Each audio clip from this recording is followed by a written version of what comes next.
के बीच पहली बार हुई वर्चुअल शिखर वार्ता। पीएम मोदी ने कहा, दोनों देशों के बीच मजबूत रिश्ते भारत प्रशांत क्षेत्र के लिए नहीं बल्कि दुनिया के लिए बेहद जरूरी। कोविड-19 संक्रमण की जांच के लिए इस समय देश में कार्यरत हैं 688 प्रयोगशालाएं। लगातार बढ़ती जांच से कोरोना संक्रमण के मामलों को रोकने में मिल रही है मदद। उपचारित होने वालों की संख्या लगातार बढ़ रही है। मुख्यमंत्री योगी आदित्यनाथ ने कोरोना काल में सरकार द्वारा विभिन्न कल्याणकारी योजनाओं के माध्यम से लाभान्वितों से की वीडियो कॉन्फ्रेंसिंग से बातचीत और जाना उनका हालचाल।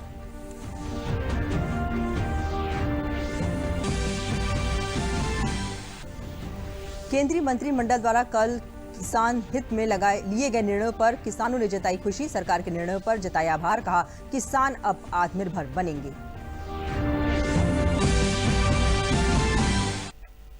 नमस्कार, मैं हूं दीपाली सिंह। अब समाचार विस्तार से। प्रधानमंत्री नरेंद्र मोदी ने आज ऑस्ट्रेलिया के अपने समकक्ष स्कॉट मॉरिसन के साथ वर्चुअल शिखर वार्ता की और ऐसा पहली बार हुआ है। इस दौरान प्रधानमंत्री नरेंद्र मोदी ने भारत और ऑस्ट्रेलिया के संबंधों को और मजबूत बनाने की वकालत करते हुए इसे न केवल भारत प्रशांत क्षेत्र के लिए बल्कि पूरी दुनिया के लिए आवश्यक बताया। प्रधानमंत्री ने ऑस्ट्रेलियाई प्रधानमंत्री स्कॉट मॉरिसन के साथ पहली बार भारत ऑस्ट्रेलिया वर्चुअल समिट को संबोधित करते हुए कहा कि दोनों देशों के बीच संबंधों को सशक्त करने का यही उपयुक्त समय है। विश्व के लिए एक फैक्टर ऑफ स्टेबिलिटी बने, कैसे हम मिलकर ग्लोबल गुड के लिए कार्य करें, इन सभी पहलुओं पर विचार की आवश्यकता है। केरल के मल्लापुरम में गर्भवती हथनी की नृशंस हत्या की मुख्यमंत्री पिनराई विजयन ने जांच शुरू करा दी है। पुलिस को निर्देश दिए हैं कि उचित कानून के तहत दोषियों को कड़ी सजा दिलाई जाए। इसके साथ ही केरल में वन विभाग ने इस मामले में वन्यजीव संरक्षण अधिनियम के तहत अपराध दर्ज किया और घटना की जांच की जा रही है। मनारकाड वन विभाग के अनुसार अधिकारियों ने 23 मई को इस हथनी को देखा था। इस घटना को गंभीरता से लेते हुए केंद्रीय पर्यावरण मंत्रालय ने राज्य सरकार से रिपोर्ट मांगी है।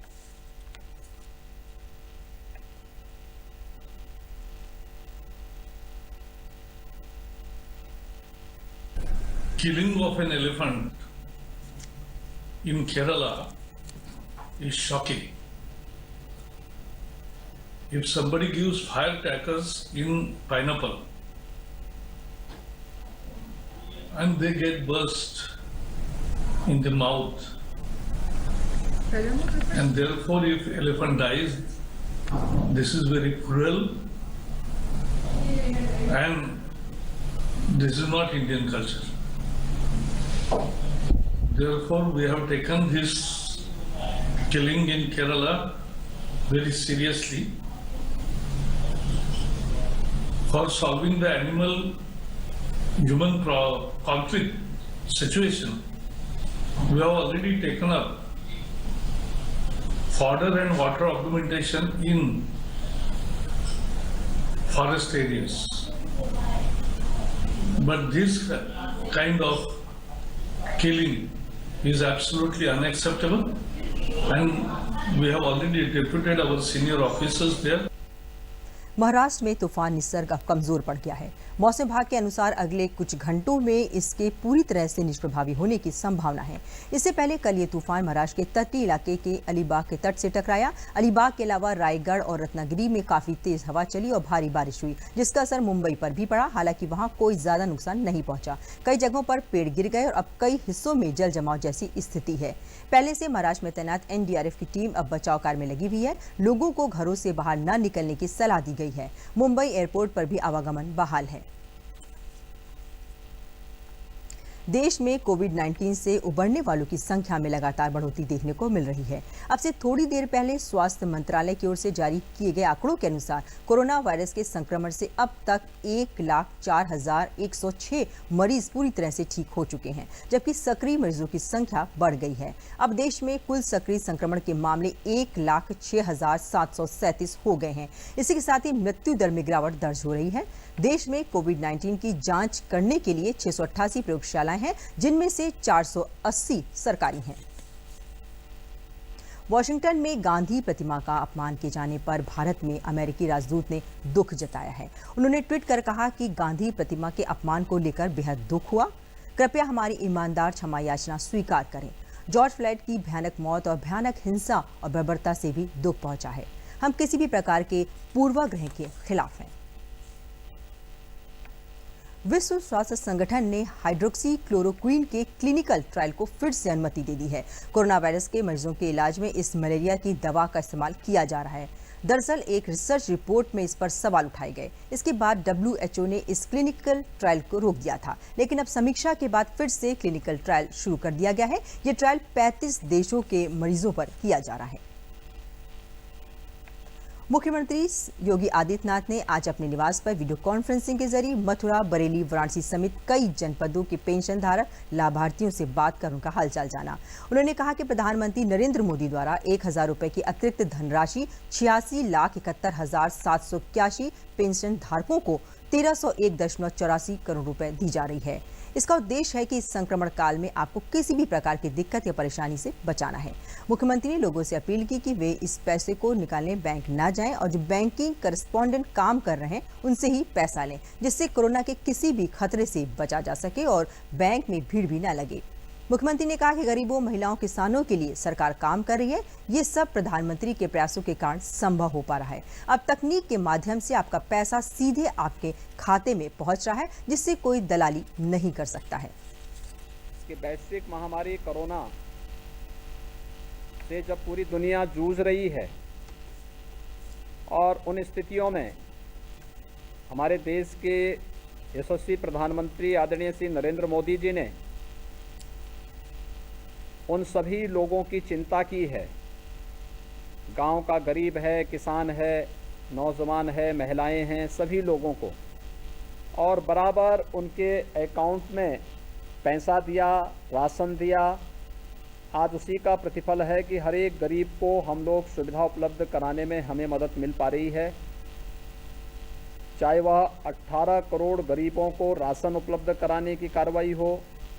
1 जून से हम 6ठी बार राशन उपलब्ध करवा रहे हैं गरीबों को।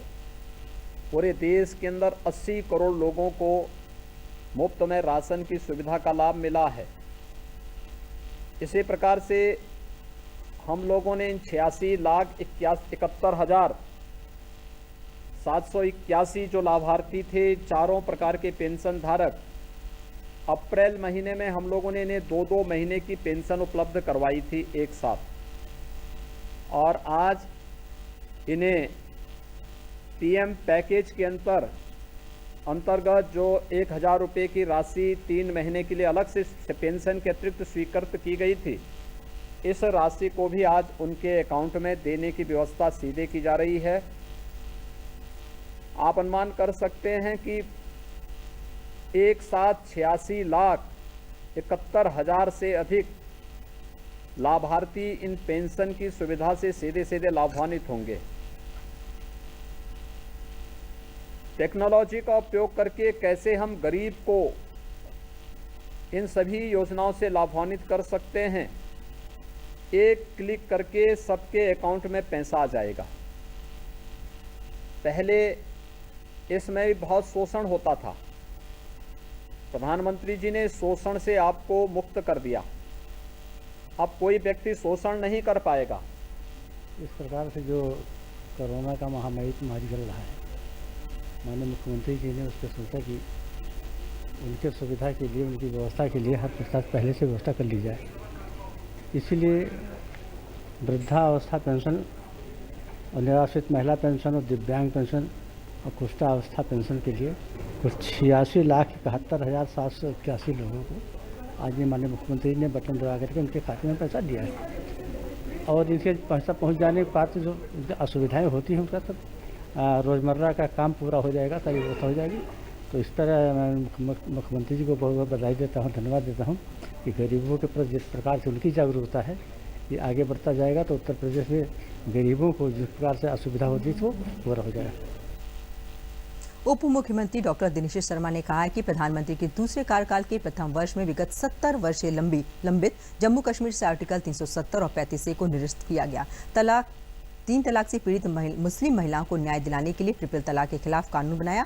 लॉकडाउन के दौरान औद्योगिक प्रतिष्ठानों में कार्यरत कर्मचारियों का 3 माह का ईपीएफ केंद्र सरकार द्वारा जमा कराया गया। उन्होंने वीडियो कॉन्फ्रेंसिंग कर कहा कि कोरोना संक्रमण के समय में देश को आत्मनिर्भर बनाने के लिए सभी वर्गों को राहत देने के लिए 20 लाख करोड़ रुपए का आर्थिक पैकेज घोषित कर सरकार ने किसान, मजदूर, रेहड़ी पटरी, छोटे व्यापारियों से लेकर एमएसएमई को राहत देने का काम किया है। समाचार में आगे बढ़ते हैं।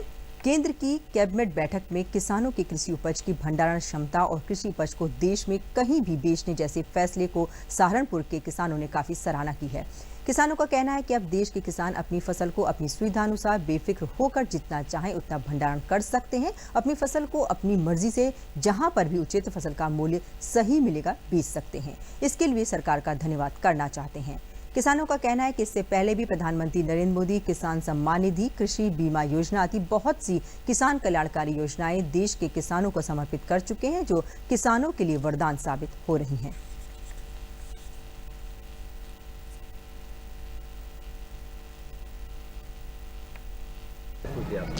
महसूस बहुत अच्छा लगा। एक तो जब ये शुरू में ही किसान सम्मान निधि चलाई तो ये बड़ा किसानों को सम्मान मिला, इसका भी बड़ा लाभ मिला।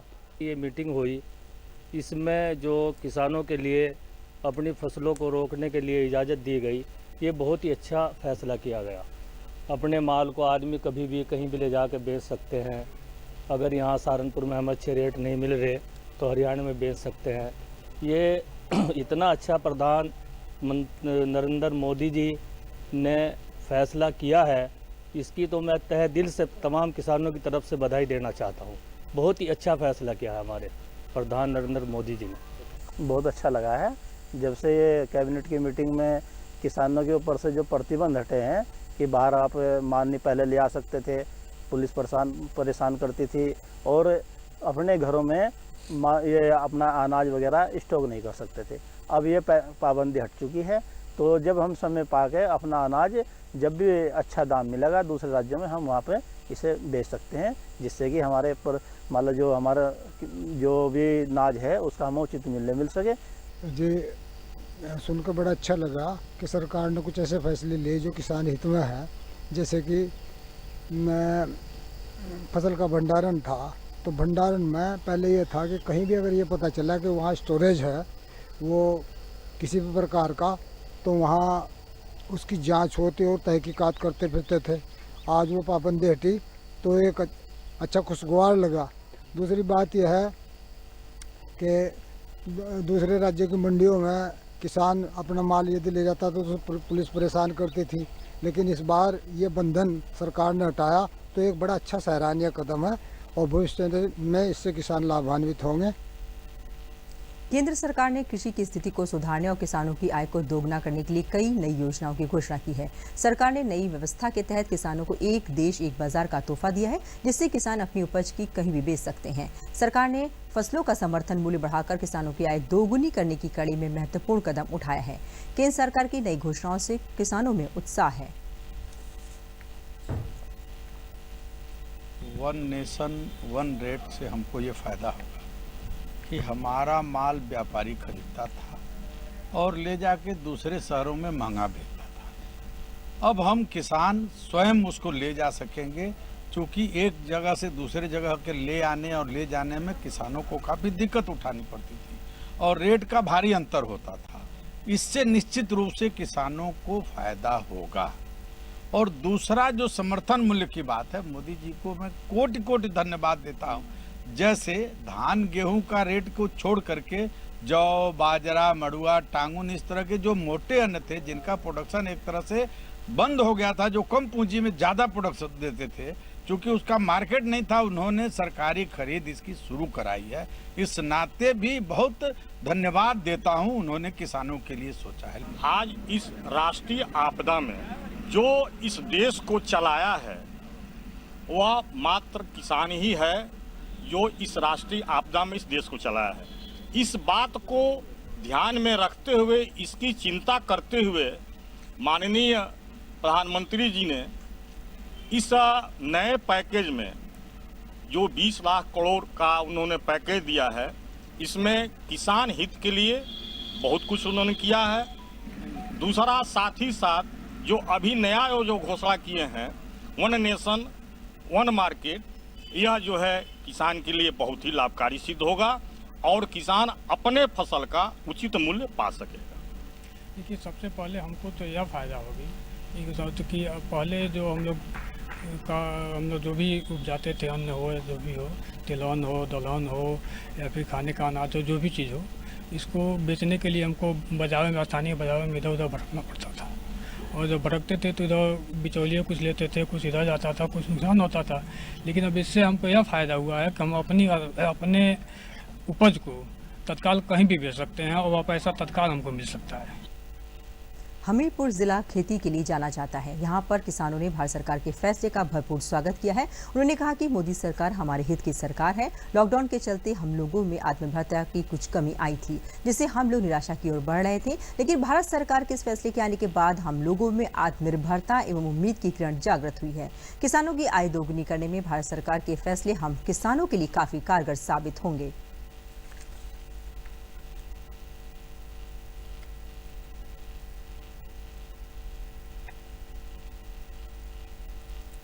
क्योंकि बहुत सारे पैकेज में भी किसान छूटे हुए थे, लेकिन वर्तमान में जो माननीय प्रधानमंत्री जी की तरफ से घोषणा हुई है, उससे हम किसानों को भी राहत मिली है और हम सब लोग अब आत्मनिर्भर बनेंगे और इससे हमें खुशी है।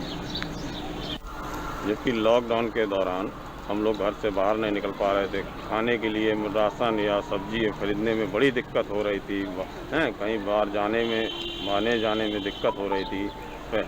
इस समय जो हमारे भारत सरकार द्वारा निर्णय लिए गए कि हमें सब्जियां भी घर पे दरवाजे पे मिल रही हैं, राशन भी हमें ऑनलाइन मिल रहे हैं, उन्हें बड़े बड़े फैसले करने के बाद तो धन्यवाद देना चाहते हैं भारत सरकार को और प्रधानमंत्री नरेंद्र मोदी जी को कि जिससे हमें राहत मिली। निश्चित तौर पर लॉकडाउन को लेकर किसान के साथ साथ हमारे देश का प्रत्येक नागरिक कहीं ना कहीं अपने आप को अपने आप में महसूस कर रहा था कि अब भविष्य क्या होगा। लेकिन माननीय प्रधानमंत्री जी के नेतृत्व में जो निर्णय लिए गए हैं, आज देश के अंदर आम किसान, आम व्यक्ति, हर व्यक्ति खुशहाली महसूस कर रहा है कि जो निर्णय लिए गए हैं वास्तव में भारत देश के निवासियों के लिए, आम जनमानस के लिए लिए गए हैं। गोरखपुर में मुख्यमंत्री योगी आदित्यनाथ के निर्देश और अपील का असर स्कूलों में देखने को मिल रहा है। मुख्यमंत्री ने कोरोना वायरस के चलते देश में हुए लॉकडाउन के कारण घरों में रहने से रोजगार न होने के कारण लोगों के सामने आर्थिक समस्या उत्पन्न हो गई थी। सबसे बड़ी समस्या अभिभावकों के सामने अपने बच्चों की पढ़ाई को लेकर थी कि कैसे फीस जमा करें, कैसे उन्हें पढ़ाएं। ऐसे में मुख्यमंत्री योगी आदित्यनाथ ने प्रदेश के स्कूल प्रबंधकों से फीस न बढ़ाने या रियायत करने और 3 माह अप्रैल मई जून का फीस न लेने की अपील की थी, जिससे छात्र आगे पढ़ सके। मुख्यमंत्री के निर्देश और अपील पर गोरखपुर के शास्त्री नगर मोहल्ले हमारे मुख्यमंत्री जी मीना मिश्रा और डायरेक्टर मनीष मिश्रा द्वारा अपने स्कूल के छात्र छात्राओं का अप्रैल मई जून 3 माह की फीस माफ कर एक अच्छी पहल की शुरुआत की है। और मैंने उस चीज को देखते हुए कि हाँ, इससे जो है हमारे अभिभावक को काफ़ी रिलीफ हो जाएगा, तो सो मैंने जो है ये स्टेप ले लिया। अप्रैल मई जून की फीस हमने माफ कर। मेरा छोटा भाई ज्योति वर्ल्ड स्कूल में पढ़ता है और ज्योति वर्ल्ड स्कूल द्वारा फीस माफ़ किया गया है 3 महीने का। अप्रैल मई और जून इस 3 महीने का फीस माफ़ किया गया है। इस कोरोना महामारी में ये बहुत ही सराहनीय कार्य है स्कूल द्वारा और हम चाहते हैं कि ये पूरे स्कूल को ये डिसीजन लेना चाहिए और इससे कुछ सीखना चाहिए। और बहुत अभिभावकों को जो लोड पड़ रहे हैं इससे थोड़े कम होंगे। हमारा बच्चा ज्योति वर्ल्ड स्कूल में पढ़ता है और इस लॉकडाउन में 3 महीने का फीस माफ़ हो गया है। हमको बहुत अच्छा लगा। ये बहुत ही सराहनीय काम है। मैं इन्हें दिल से धन्यवाद देता हूँ। कोविड-19 जैसी महामारी से उत्पन्न हुए हालात के कारण पूरे देश में लगाए गए लॉकडाउन की अवधि में गरीबों, बेसहारों को रोजमर्रा के कार्य से जीवन व्यतीत करने वाले लोगों को भूखा न रहना पड़े, इसलिए वाराणसी की 90 संस्थाओं ने जिम्मा उठाकर उनको दोनों वक्त का भोजन मुहैया कराया। ऐसे में कोरोना योद्धाओं को वाराणसी के जिला प्रशासन ने प्रशस्ति पत्र देकर सम्मानित किया। इस मौके पर मंडलायुक्त दीपक अग्रवाल ने कहा कि यह काशी की अपनी अलग पहचान है, जहाँ पर इतनी बड़ी संख्या में लोगों ने बेसहारा लोगों की सेवा की।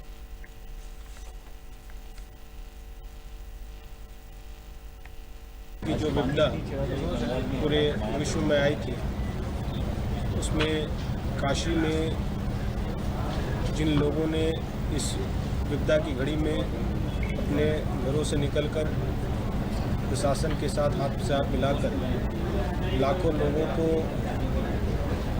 खाना पहुंचाने में और अन्य सहायता पहुंचाने में मदद की। विभिन्न सामाजिक संगठन, धार्मिक संगठन, स्कूल, कॉलेजेस और विभिन्न व्यक्ति भी जो अपने निजी कैपेसिटी में लोगों ने तन मन धन से पूरा सहयोग किया और अपने खुद की मुश्किल की घड़ी में रहते हुए गर्मी में और इस कोरोना के खतरे को भी स्वीकार करते हुए आगे निकलकर लोगों की सहायता की और उनका एक कृतज्ञता प्रकट करने के लिए, उनका सम्मान करने के लिए कि उन लोग आगे भी और इस तरह की कार्य करने में उनको प्रेरणा मिले, उसी के दृष्टिगत आज ये जिला प्रशासन द्वारा एक कार्यक्रम रखा गया था जिसमें सभी ऐसे लोगों का, संगठनों का और साथ में कर्मचारी अधिकारियों का भी अभिनंदन और सम्मान किया गया है। लॉकडाउन के दौरान ज़रूरतमंदों को भोजन के पैकेट पहुंचाने के लिए जिन भी संस्थाओं ने, व्यक्तियों ने मदद की और आगे आए, उन्हीं का सम्मान कार्यक्रम रखा गया था। लगभग 90 संस्थाएं हैं जिन्होंने ये कार्य किया था। प्रशासन के माध्यम से प्रतिदिन 17 से 18 हज़ार पैकेट एक टाइम में गाड़ियों के द्वारा सभी ज़रूरतमंदों को डिस्ट्रीब्यूट किए जाते थे। कुल पैकेट्स की संख्या 15 लाख से ज़्यादा हो चुकी है। उन सभी 90 संस्थाओं को यहाँ बुला के माननीय मंडलायुक्त महोदय के द्वारा सम्मानित किया गया। फिरोजाबाद जिले में विलुप्त होने के कगार पर पहुंच चुकी 4 मौसमी नदियों का जीर्णोद्धार कार्य चल रहा है। जल क्रांति लाने के लिए प्रवासी मजदूर इन दिनों युद्ध स्तर पर जुटे हैं। मनरेगा योजना के अंतर्गत इन नदियों की खोदाई होने पर बारिश के पानी का संचयन होने से जिले की 61 ग्राम पंचायतों को पूरे वर्ष सिंचाई जल उपलब्ध हो सकेगा। साथ ही डार्क जोन घोषित हो चुके ब्लॉकों के गाँवों को खारे पानी से निजात मिलने की संभावना है। इन गाँव के भूगर्भ जल स्रोतों से शुद्ध पेयजल मिलने लगेगा। करीब 4 दशक पूर्व जल स्रोतों से परिपूर्ण था। 12 मास बहने वाले सिरसा, सेंगा, अरिंद और ईशान नदियां जीवन रेखा बनी थी, लेकिन अतिक्रमण और तलछट के कारण ये चारों नदियां अपना अस्तित्व खो चुकी हैं। इस कारण जनपद के कई ब्लॉकों में जल संकट की समस्या है। अब जिला प्रशासन ने नदियों को पुनर्जीवित करने के लिए मनरेगा के तहत 7.39 करोड़ रुपए की योजना बनाई है।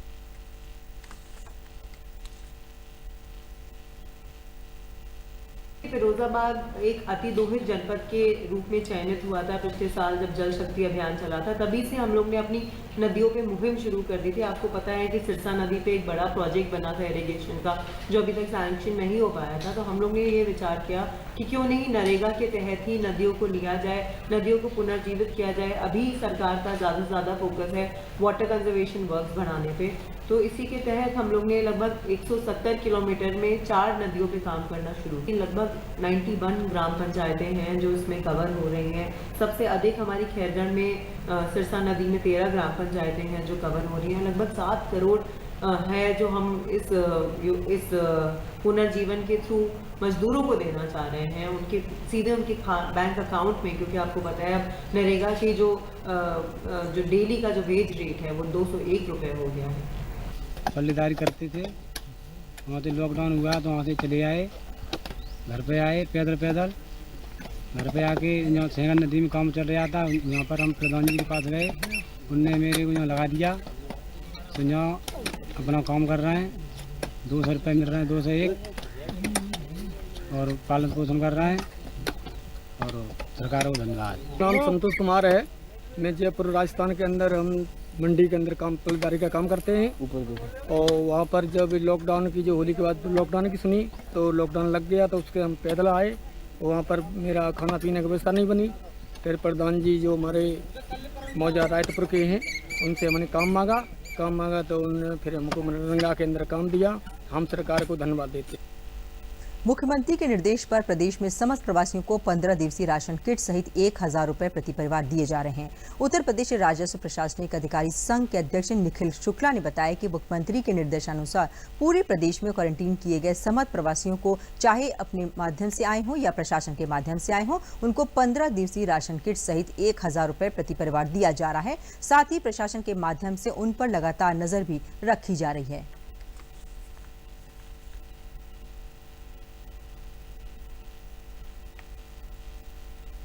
हम बॉम्बे में रहते थे, वहाँ से हम ट्रेन से आए। वहाँ हमको दिक्कत थी, खाना पीना काम धंधा सब बंद हो गया था, पैसा कौड़ी नहीं मिल रहा था, इसलिए वहाँ से मजबूरन आना पड़ा। और हम यहाँ मलिहाबाद मिर्जागंज में आ गए, गढ़ैया महल्ले में। जनपद लखनऊ। और योगी जी ने हमको यहाँ पर खाने का किट दिया है, 35 किलो राशन दिया है, सब चीज़ है इसमें, और 1000 रुपये जो है खाते में दिया है। योगी जी का बहुत बहुत धन्यवाद। मैं मलियावाद का रहने वाला हूँ। मैं मुंबई से 6 महीने बाद आया हूँ। सरकार के द्वारा ट्रेन से मोदी का बहुत बहुत शुक्रिया। मुझे 35 किलो राशन मिला है और जो है 1000 रुपये मेरे अकाउंट आएंगे। हैं कि जैसा हमारी यशस्वी माननीय मुख्यमंत्री जी का संकल्प है और जो शासनादेश जितने भी निर्गत हैं उसके क्रम में हमारे सभी जो है तहसीलदार, सारे नायब तहसीलदार, सारे जो है राजस्व निरीक्षक, अमीन, लेखपाल, सब इस बात के लिए लगे हुए हैं कि जो नए शासनादेश के क्रम में जितने भी बाहर से प्रवासी मजदूर आए हैं, चाहे वो अपने साधन से आए हों या सरकारी साधन से आए हों, उन सभी को 15 दिवसीय राशन किट मिल जाए। उनके खातों का हम सत्यापन कर रहे हैं। उनके खातों का सत्यापन करके उनके खातों में ही 1000 रुपये भी जाएगा और उनकी निगरानी समितियों के माध्यम से हम उनकी लगातार निगरानी भी कर रहे हैं ताकि किसी भी प्रकार से कोरोना महामारी को ज़्यादा फैलने से हम रोक सकें और इन लोगों को भूख और जो समस्या है रोजगार की, उससे भी निजात दिला सकें। आजमगढ़ में भारत सरकार ने वैश्विक महामारी कोविड-19 के कारण देश भर में लगे लॉकडाउन के दौरान सभी प्राथमिक व जूनियर स्कूल के सभी छात्रों को मिड डे मील योजना की कन्वर्जन मनी देने का निर्णय लिया है। मिड डे मील नियमावली 2015 के अंतर्गत उत्तर प्रदेश के सभी प्राथमिक व उच्च प्राथमिक विद्यालयों के छात्रों को मिड डे मील योजना में 5वीं कक्षा के छात्रों की राशि 374 रुपये और जूनियर के छात्रों की राशि 561 रुपये की दर से निर्धारित सब्सिडी के रूप में छात्रों के अभिभावकों के बैंक खाते में देने का प्रावधान किया गया है। 24 मार्च से जब से लॉकडाउन जारी हुआ है लेकर 30 जून तक जो ग्रीष्मावकाश है, इसके बीच के अवधि में जो राजकीय अवकाश और रविवार को निकालते हुए जो 76 कार्य दिवस बन रहे हैं, उन कार्य दिवस में बच्चों का जो परिवर्तन का वजन कास्ट है वो कैलकुलेट करके प्रति प्राथमिक विद्यालय 374 रुपये प्रति बच्चे के हिसाब से, प्राथमिक विद्यालय के बच्चों को 374 रुपये प्रति बच्चे और उच्च प्राथमिक विद्यालय में 561 रुपया प्रति बच्चे के हिसाब से उनके माता पिता अभिभावक उनके खाते से में कन्वर्जन कास्ट भेजा जाएगा। बरेली के नवाबगंज ब्लॉक के ग्राम बेहरम में महिलाएं पीपीई किट बनाकर अपनी आजीविका कमा रही हैं। कोरोना के कारण जब देश भर में कारोबार बंद हो गए तो महिलाओं ने पीपीई किट और मास्क बनाने का काम शुरू किया। ये महिलाएं इससे पहले स्कूल ड्रेस सिलने का काम करती थीं। इनके पास मशीनें एवं अन्य संयंत्र पहले से ही मौजूद थे, जिसका प्रयोग उन्होंने बंदी के दौरान किया। इसे समूह की महिलाओं ने खुद तो आत्मनिर्भर किया ही, साथ ही गाँव के अन्य लोगों को भी रोजगार से जोड़ने का काम किया है। ये महिलाएं गाँव में पीपीई किट बनाकर इसे नगर निगम बरेली सहित अन्य जिलों में भी निर्यात कर आत्मनिर्भर बन रही हैं। ये महिलाएं हर रोज 25 से 50 किट तैयार कर बाजार में भेजती हैं।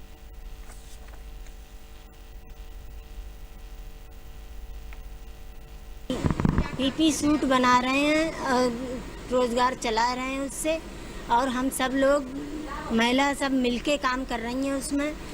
कोई टेप लगा रही है, कोई कुछ भी ऐसे करके काम चला रही है। अपना रोजगार खूब अच्छी तरह से चल रहा है हमारा।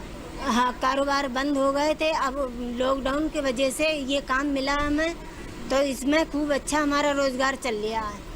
कारखाने में चिटे चिपकाते हैं सूटों में, पीपीआर सूटों में। हम मासों में बनाते हैं, मास में मतलब बद्दी उद्दी लगाते हैं और कोई वरना ये काम करते हैं कारखाने में। फ़ायदा मिल जाते है, वो खर्च पानी चल जाती बाली बच्चन के लिए। आशी स्वयं सहायता समूह से हमने ये काम किया है। जितनी महिलाएं हैं, मतलब लॉकडाउन लगने के चक्कर में हम सब लोग बेरोज़गार थे, इसलिए हमने ये काम किया है। पीपी किट हमारी ये सारी महिलाएं तैयार करती हैं। बरेली, शाहजहानपुर, मुरादाबाद सभी जगह हमारा जो मतलब कि पीपी किट तैयार होके जा रहा है। अच्छा हो गया है हमारी, मतलब हम तो ऐसे बेसहारा थे जब लॉकडाउन हो गया कि सारी महिलाएं मतलब सभी थे, हम ही क्या उसमें रोजी रोटी मिलना ही हर आदमी का बंद हो गया था, कोई कमाई नहीं थी। इससे ये है हमारा जो है खर्चा चल रहा है, रोजी रोटी सुकून से हम लोग रह रहे हैं, इसको काम कर रहे हैं, इसमें सुकून से अपने खा रहे हैं, सुकून से सारे खर्चे हो रहे हैं। फिरोजाबाद में 2,23,640 किसान हैं, जिनमें प्रधानमंत्री किसान सम्मान निधि योजना के अंतर्गत 1,98,343 किसान लाभान्वित किए गए हैं। इन किसानों को केंद्र सरकार ने 14,170,40,000 रुपए धनराशि दी गई है, जिससे किसानों में खुशी है। किसानों को लॉकडाउन में मिली धनराशि बहुत उपयोगी साबित हुई है। किसानों का कहना है कि प्रधानमंत्री नरेंद्र मोदी ने हम किसानों के लिए योजना चलाकर सम्मान दिया है। किसानों का कहना है कि लॉकडाउन के संकट की घड़ी में प्रधानमंत्री द्वारा भेजी गई धनराशि हमारे बहुत काम आई है। कुछ किसानों का कहना है कि प्रधानमंत्री की इस योजना से किसान बहुत खुश हैं। प्रधानमंत्री किसान सम्मान निधि योजना, जिसके तहत किसान भाइयों को हर 4 महीने पे 2000 रुपये की सहायता राशि दी जाती है। हमारे जनपद में कुल 2,23,640 किसानों को अब तक पात्रता की सूची में डाला गया है। अंत में प्रमुख समाचार एक बार फिर। प्रधानमंत्री नरेंद्र मोदी और ऑस्ट्रेलिया के पीएम के बीच पहली बार हुई वर्चुअल शिखर वार्ता। पीएम मोदी ने कहा, दोनों देशों के बीच मजबूत रिश्ते भारत प्रशांत क्षेत्र के लिए नहीं बल्कि दुनिया के लिए बेहद जरूरी। कोविड-19 संक्रमण की जांच के लिए इस समय देश भर में कार्यरत हैं 688 प्रयोगशालाएं। लगातार बढ़ती जांच से कोरोना संक्रमण के मामलों को रोकने में मिल रही है मदद। उपचारित होने वालों की संख्या लगातार बढ़ रही है। मुख्यमंत्री योगी आदित्यनाथ ने कोरोना काल में सरकार द्वारा विभिन्न कल्याणकारी योजनाओं के माध्यम से लाभान्वितों से की वीडियो कॉन्फ्रेंसिंग से बातचीत और जाना उनका हालचाल।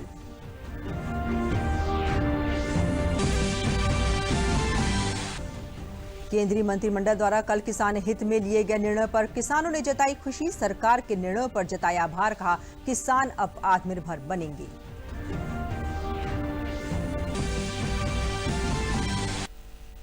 इसी के साथ समाचार समाप्त हुए। नमस्कार।